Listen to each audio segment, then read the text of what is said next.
Cari concittadini, ho ritenuto opportuno rivolgermi a voi con questo videomessaggio per ricordare a tutti voi l'importanza di recarsi ad effettuare il tampone domenica 29 novembre in località Taiarezze. Un video appello rivolto ai cittadini di Auronzo chiamati allo screening organizzato per domenica prossima per comprendere l'evoluzione del contagio da Covid-19 che nel comune ai piedi delle tre cime di Lavaredo ha raggiunto livelli preoccupanti. 3 postazioni all'ingresso del paese con 3 squadre di medici e infermieri per testare poco più di 1200 persone nella fascia d'età compresa fra i 41 e i 65 anni di età, ma fra la gente sono già iniziati i mugugni. È preoccupata che le persone alle quali è rivolto questo test non si presentino?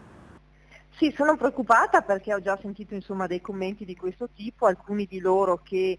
dicono a me non serve perché io sono in salute, quindi non devo assolutamente presentarmi per farlo, alcuni di loro che magari cercano di addossare la responsabilità ad esempio ai casi positivi nella casa di riposo senza rendersi conto invece che il problema sono proprio i cittadini in questa fascia di età dove c'è il caso maggiore,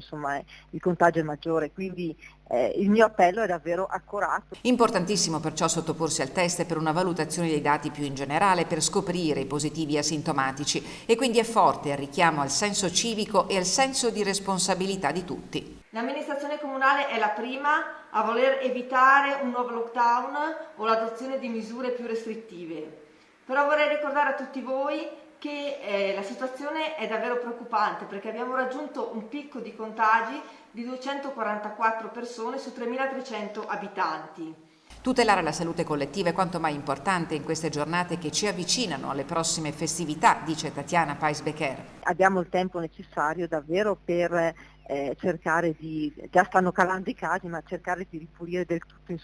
il paese anche per l'arrivo, in vista dell'arrivo dei turisti che sono numerosi solitamente, quelli che trascorrono le vacanze ad Auronzo, Misurina e anche i possessori di seconde case che possano venire a visitare Auronzo nella massima tranquillità e poi soprattutto io metto al primo posto la salute dei miei concittadini.